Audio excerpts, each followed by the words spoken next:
समझ लेते हैं 30 के आसपास थोड़ा-सा ये अभी मामला अटका हुआ है। हालाँकि इससे पहले हमने इसे 32 के ऊपर जाते हुए भी देखा था।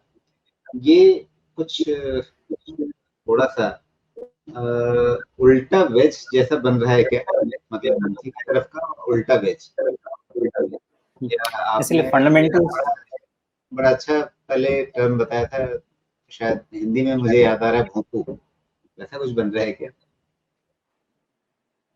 इसमें देखिए ये सब रिकवरी पैटर्न होते हैं ना, तो रिकवरी कभी-कभी जो डब्ल्यू शेप रिकवरी होती है ना, तो डब्ल्यू कभी पिट जाता है, तो कभी राइट साइड टेढ़ा हो जाता है, कभी लेफ्ट साइड टेढ़ा हो जाता है। तो मतलब कहने का ये है कि जो रिकवरी पैटर्न होता है, वो एक बॉटम बना ना, तो उस बॉटम के नीचे भी जाके कंसोलिडेशन शुरू होता है।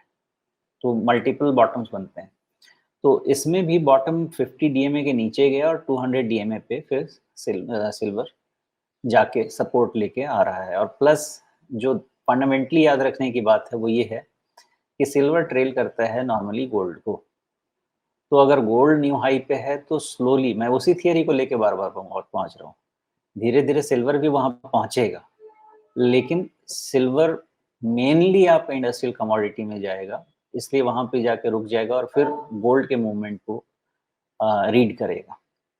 तो वहाँ तक जाने के चांसेस तो हैं, लेकिन फिर भी सिल्वर में एक चीज़ का ध्यान रखेंगे, वो है करीब-करीब $30 का। $30 के ऊपर इसको एक क्लोज़ चाहिए, फिर आपको ये 32, 33 ये सब रेंज में दे देगा। जी। मतलब ये कि ज़रूरी नहीं कि इस ट्रेंड लाइन को पार करे, अगर ये 30 के ऊपर भी टिकने लग जाए तो फिर आप ऊपर 32-33 के बीच की आशाएँ कर सकते हैं वापस से। 10% मूवमेंट है उसके ऊपर ऑलमोस्ट। बिल्कुल। तो अगर 30 के ऊपर गया तो फिर 10% का मतलब 35, ये हम डॉलर में बात कर रहे हैं, तो इसकी हम यहाँ पे एमसीएक्स में रुपए वाली भी बात कर लेते हैं। इसका भी जैसा हमने सोने में फ़र्क देखा था कि वैसा ही हमें यहाँ भी अंतर दिख रहा है और वही कहानी थी बजट वाली, जिसके बाद इसमें सोने और चांदी में एक साथ उसी तरह से ड्यूटी स्ट्रक्चर का जो फ़र्क आया था, उसके चलते एक एडजस्टमेंट हुई थी, ये कह सकते हैं।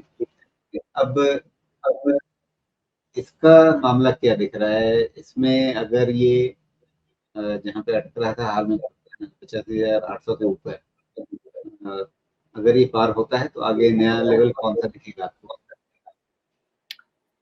अब इसमें भी रिलेशनशिप बना दीजिए, सिल्वर में $30 इक्वल्स 86,000, ओके?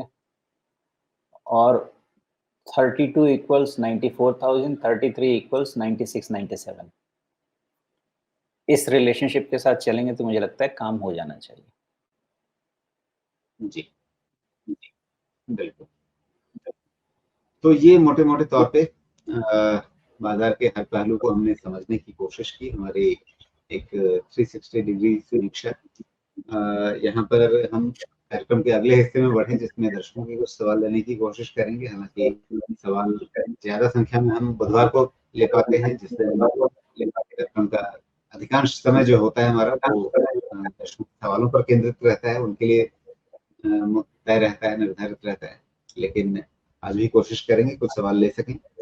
लेकिन उससे पहले एक वापस सार संक्षेप, क्योंकि हमने काफ़ी विस्तृत बात की और उसमें हर जगह फेड के संभावित कदम का, जो कल कहा गया पॉल साहब की तरफ से, उसका क्या असर होने वाला है, वो हमने हर जगह देखा, हर